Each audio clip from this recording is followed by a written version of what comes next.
and I try to make it more interactive, more interesting. And secondly, it's about money, financial grants. See, thing is, it will intrigue even accountant well. So if people have just had the shock of divorce. So yeah, we are talking about a financial grant proposal. So just to set the background, I would like to share this thing that I personally have applied for two grants, not for myself, but for the institute. So there is nothing big about it. There is a Google form which they provide. You just have to fill in the required fields. But what will make my session different is that it will help you draft a grant with high probability and high chance of getting accepted. So here I take this chance again to share my knowledge with you people. My presentation is outlined under the following headings of fundamentals of grant process writing. I will walk you through features of a good grant proposal. Then I will share ways and measures, that is strategies to increase probability of getting approval granted. And then I will sum it up towards the end as the most interactive session time of quizzing. So now I begin, as usual, with a question. This is because it is the question which intrigues your bright minds to kind of create a spark. So, grant writing, it is not a process, it's a skill which you need to master. It is one of an integral armament, that is, if I consider myself a warrior, I will have a toolkit with myself. This is a very vital weapon in your arsenal, in a researcher's arsenal. Then, it is also a form of financial aid. And trust me, getting a financial aid for research done for postgraduate purposes, okay, very elusive. Only the process is very tiring. The acceptance, they are sitting there to grant you a financial aid. But it is the process which wears one down and which holds one down. So, key is here patience. You have to be patient. And one more thing, okay, be it governmental agencies, non-governmental agencies, or private agencies, they have certain guidelines which you need to conform to. Once that is taken care of, the rest is smooth. As it. This is what my last icon is about. You have to convince them. If not, confuse them. This is what I used to do. Now, okay, as I was emphasizing upon the need to reinforce. This is what you people have to do. Introspect. That is, ask yourself every now and then. That is, why is your topic so important? And why will anyone want to put in their money into something which you believe in? So therefore, you have to make them believe in what you believe in. What is its relevance? You have to be business-minded. As earlier in one of the sessions they said, there is an inborn entrepreneur in all of you people. So you just have to kickstart your entrepreneur within yourself. Then comes the third bullet. That what hypothesis do you wish to prove? Now, okay, can I expect any raise of hands that what an hypothesis is? As I earlier said, we are at the same level. I just wish to know, okay, is the concept of hypothesis well immersed in people? Like, how many of you know what a hypothesis is? Because this is the crux of research. And one thing I would like to tell you that research is negatively biased. To disprove something is easier than proving this. For example, 1 plus 1 is equal to 2. Earlier, in research, we go the other way around. First, we say, that is the null hypothesis. We say, this is the importance of null. Null means void. This is because the entire research is negatively based. So, it's easier to prove. It is easier to disprove. That is, when we wanted to prove 1 plus 1 is equal to 2, first, in researcher, we went about by disproving it. Okay, why is 1 plus 1 not equal to 2? Since that could not be done, then we propose the alternative hypothesis. Now we denote, and even write it over there to make it clear.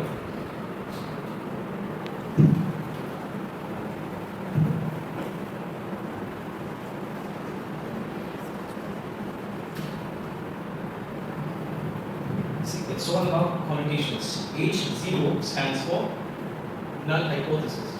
As I said, it's easier to disprove than to prove. And research is negatively biased. Therefore, what null hypothesis whatever be the statement, whatever be the situation, it is always the negative of it. You say that if 1 plus 1 is not equal to 2. Okay, this is your null hypothesis.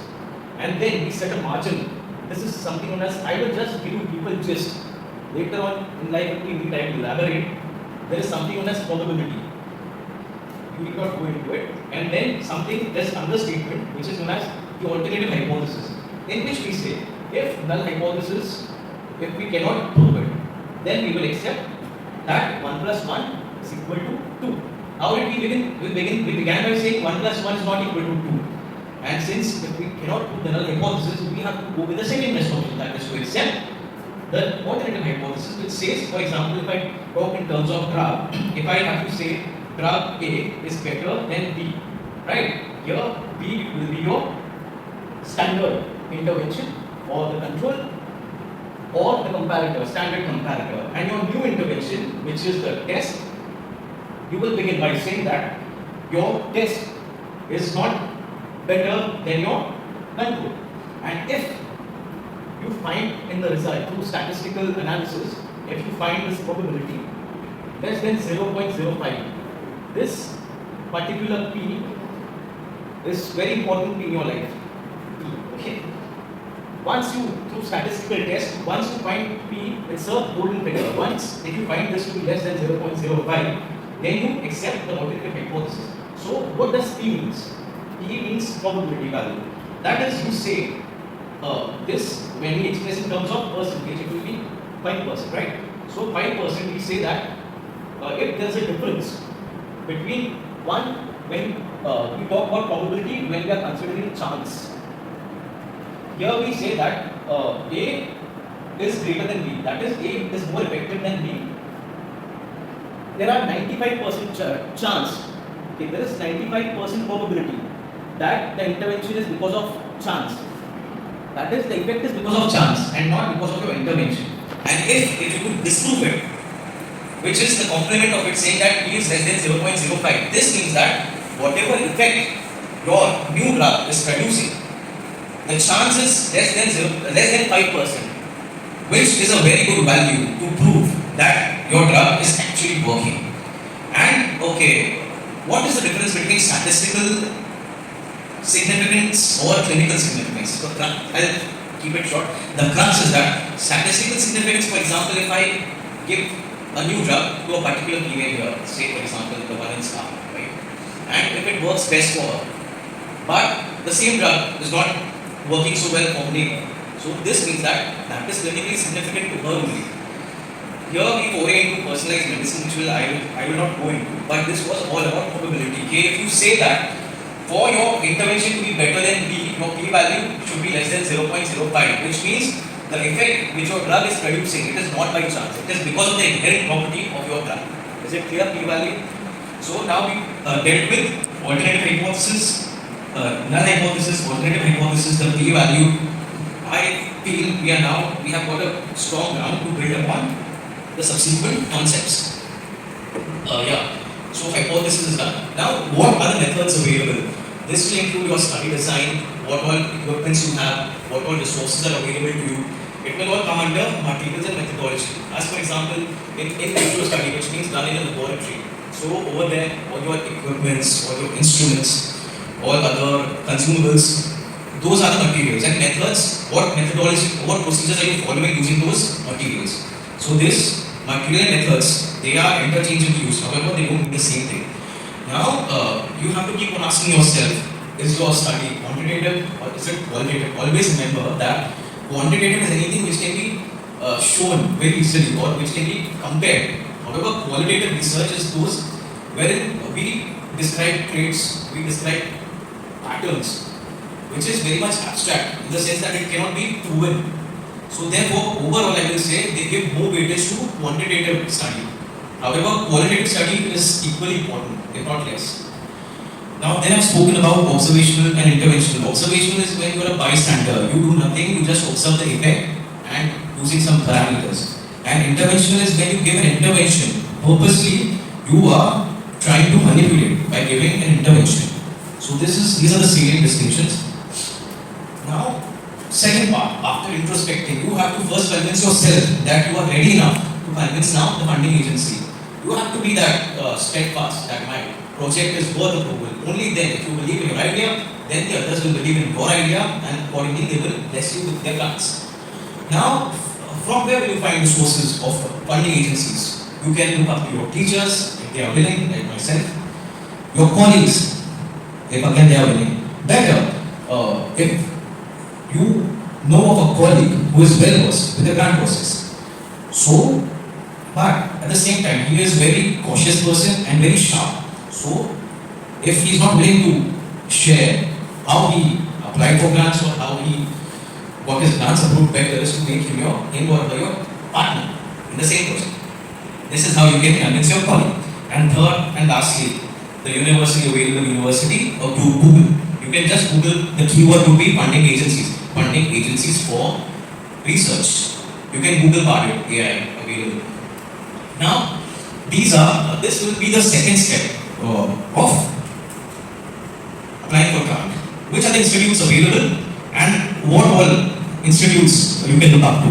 The available funding agencies are governmental, private agencies, international, wherein all they believe in is merit.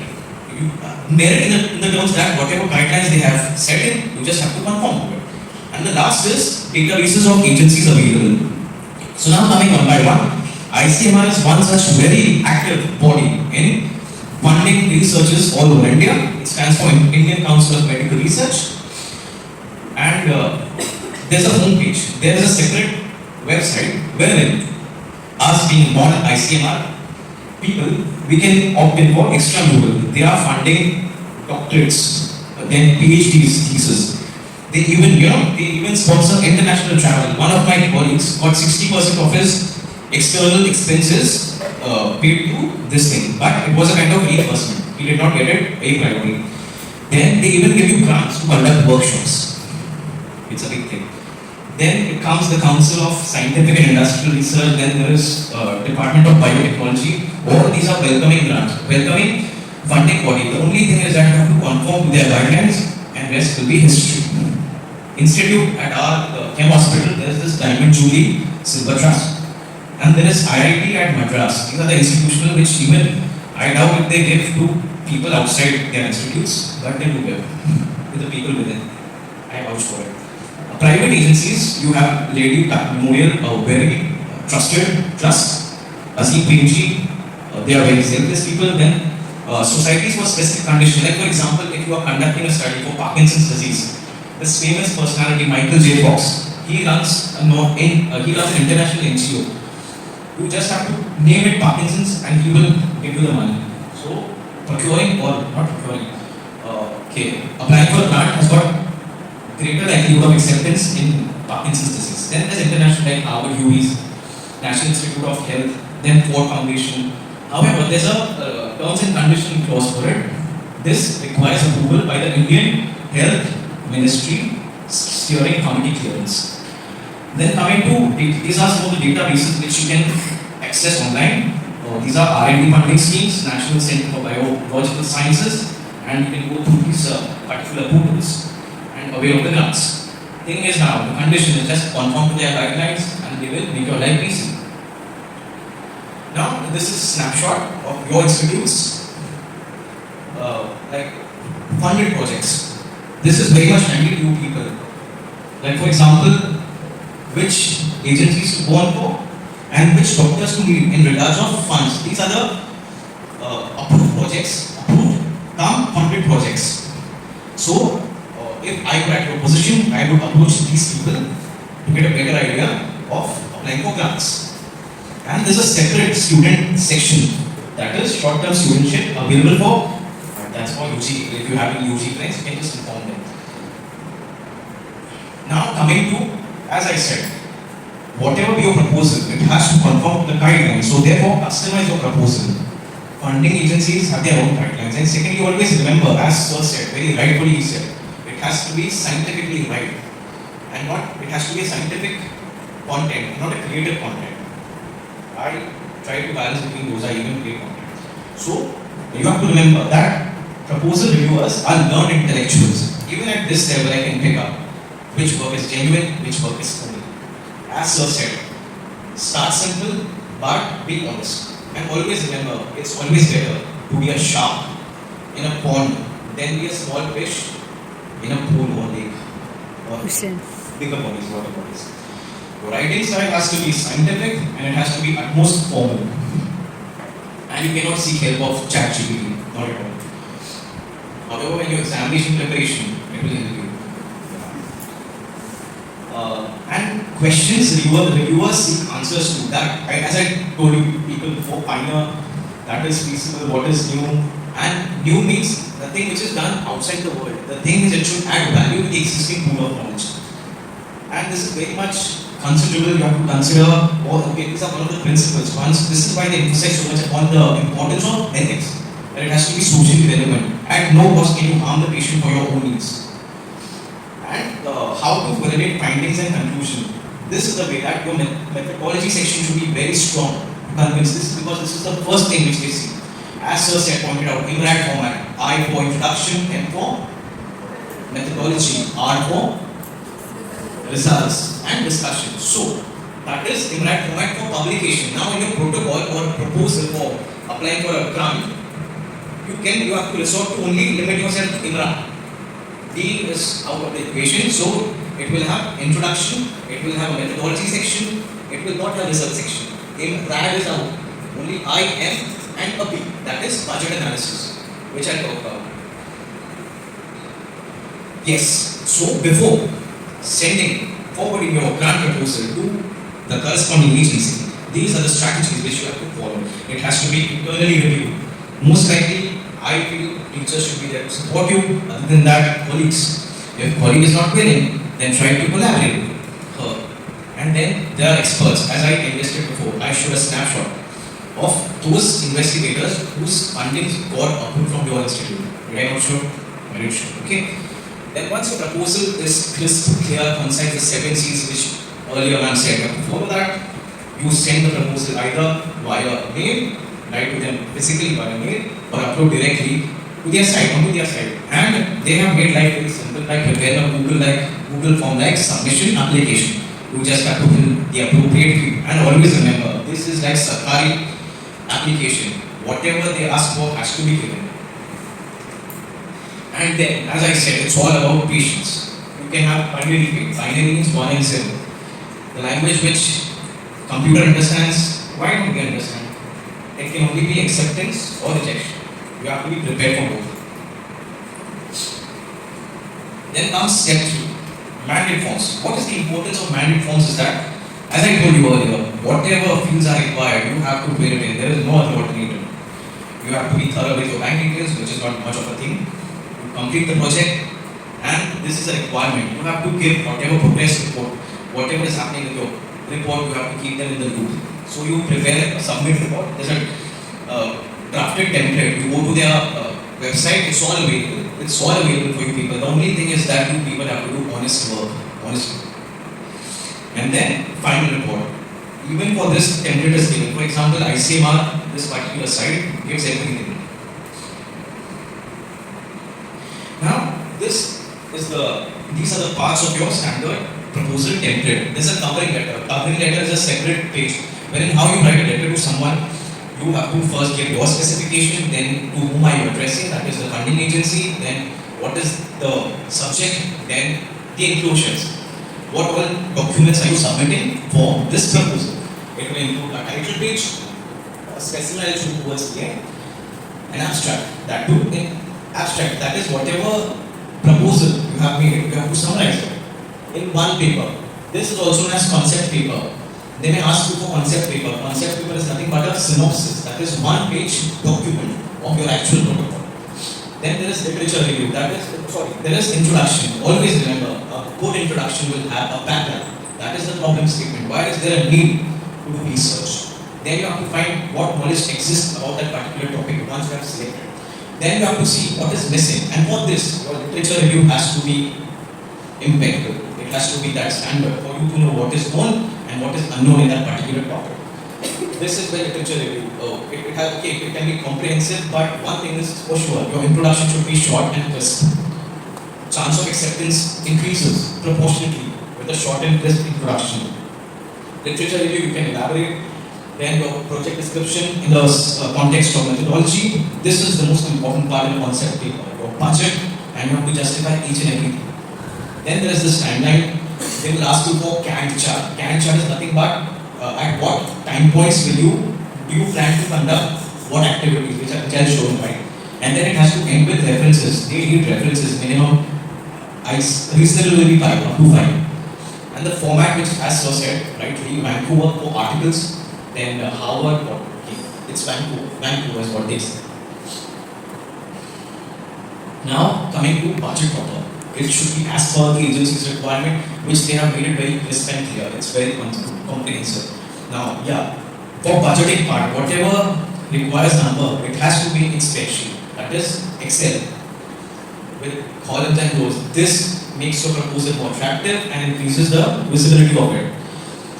And each spreadsheet then has to be, budget has to be sectioned into headings and categories. For example, there are 2 categories mostly. One is of recurring expenses and non-recurring. Non-recurring will cover the expenses for your workers, the one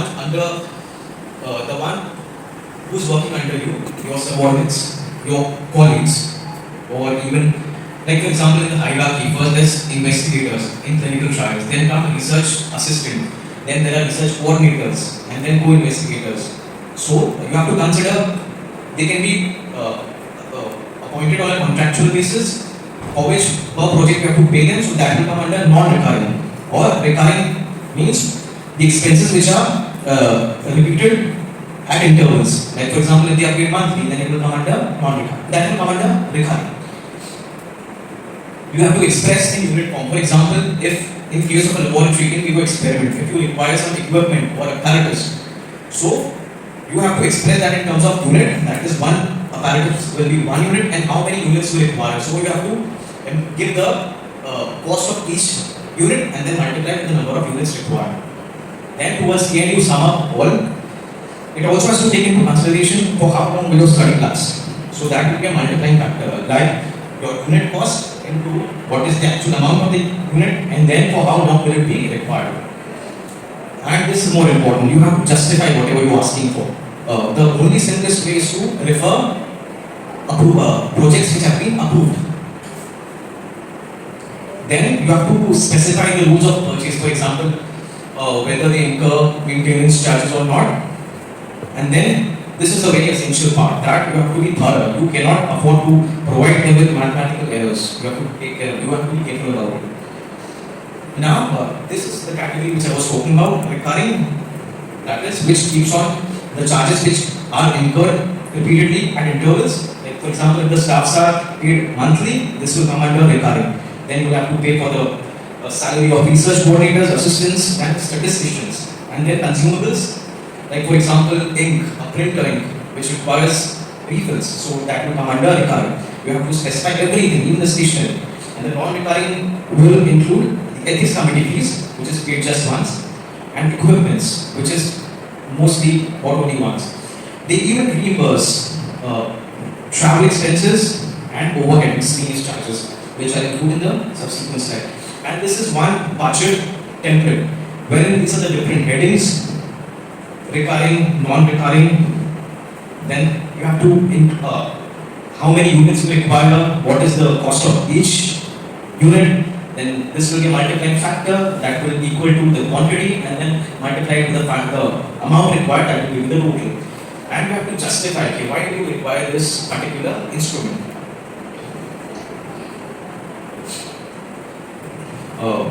Even travel is included. Yeah. So this is what I was talking about. Justify the needs. For example, if there is a need of laptop, you have to justify with what are the specifications, that why would the funding agency grant to people money for. So specifications are important. Then you also have to quote the statistical software. Why do you need the laptop for? What statistical analysis would you be doing? This particular software has to be up to date, the latest version, and you have to put forward the latest. This is because they are also looking for the updated version. And then the workstation, that is the workspace, the table, the chairs, all required for the laptop. Yeah, this is very much important, the zero cost. Zero cost means the facilities which are already available with you and which does not require funding. That is called as zero cost. For example, if I'm working for a government institute, I'm getting paid by them, so therefore I cannot charge. I'm not a charged person, so therefore they cannot recruit me under recurring because I'm already getting paid. So I'm a worker who's working at zero cost. We even have to specify this. And the maintenance charge, which may be annual, that comes under the recurring cost. And this quotation you will be getting from, for example, at our setup, there is this TrueMed maintenance service. They will provide you with the necessary quotations. And under consumables, for example, in a clinical setting, vacuum cleaners, gloves, you have to be liberal with it. Whatever price or whatever charges you quote, those are accepted without cuts. So, whatever you have to be judicious. Like for example, whatever excess of funds you want here, however, there are certain limitations. So, you can add it all into consumables. Most likely, whatever budget you attribute or fix for this particular thing, those are accepted without cuts. So, therefore, you can be liberal by quoting for consumables. Then they even provide travel reimbursements, they provide money for conference presentations, they even provide publication charges. And this one has to be kept under consideration that even your institute is offering you working space, electricity, water. Therefore, whatever may be your budget, you have to consider a 2 to 5%. Depending upon the institutional guideline, you have to consider this and you have to add to your overall budget. And once all these components are fulfilled, the likelihood is increased proportionately. Now, these are the judicious strategies to increase your chance of proposal. Disclose your conflict of interest. Now, what is conflict of interest? Can anyone help me with this particular thing? What is COI? It's a very important thing as conflict of interest means that, for example, I am seeking money for a particular project, but I have vested interest in that particular project. For example, in case of sponsored trials, if I have some shares in that particular, I'm an investigator, and if I am trying to investigate a product from that company, having shares in that company, then I have vested interest in that particular product. So I have to disclose it. That will come under conflict of interest. I have got my interest is conflicting with the pure interest of research. So that comes under conflict of interest. Or for example, if one of my brother is in a company, okay, and this sponsor comes to me to promote a product, so I have personal conflict of interest because I have one relative. Then a conflict of interest may be at various levels. Even publication. In publication, they pay too much of attention to this conflict of interest. Anything which can unduly influence your personal judgment, which may be your personal interest, that adds to the conflict of interest. And the best thing is that you cannot avoid it. The only thing you can do is disclose it. There are very rare chances where this exists that there are no conflict of interest. This is only because of their ignorance. They are not aware of the concept of conflict of interest. Everywhere there is this conflict of interest. The thing is, best strategy is just to disclose it. Now summarizing it. Grant proposal. How to apply is not a big deal, but what to propose is a big deal. So grant proposal is a skill. And it can only be done through practice. Take small steps for a giant leap. This is the most important thing. Whatever you propose, it has to conform with funding agency guidelines. And it's a very sane practice to disclose all the conflict of interest. And always remember that rejection is not an obstacle, but a stepping stone. These were my references. Now is interactive session time, the quiz time. Now I begin. Who is primarily responsible for resource allocation and time management in a study? A. Institute where the research is conducted. B. Principal investigator. C. The funding agency. Or D. The scientific committee. Yeah? Principal.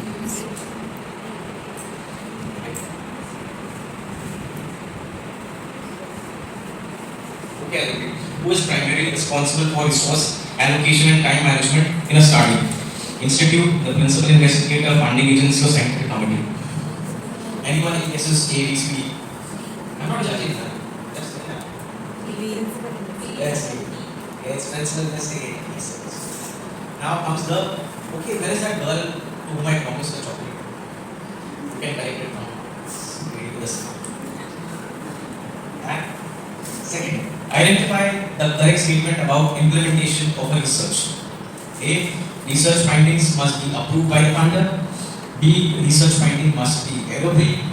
C. Adequate sample size is a prerequisite. D. Pilot study can be done during data analysis stage. There's no marks, you can take a chance.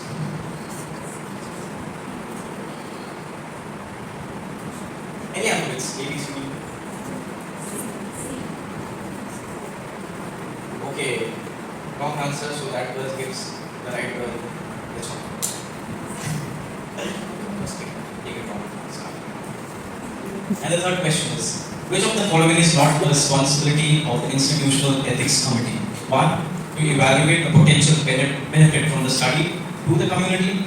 B. Protect the rights of the study participants. C. Sanction fundings for the agency for the study.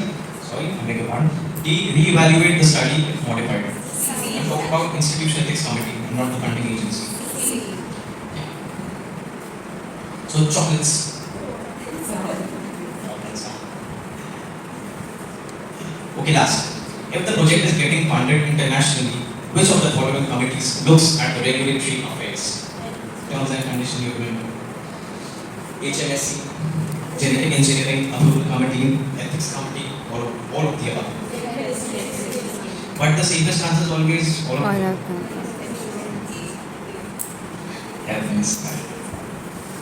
So with this, I will. Any questions?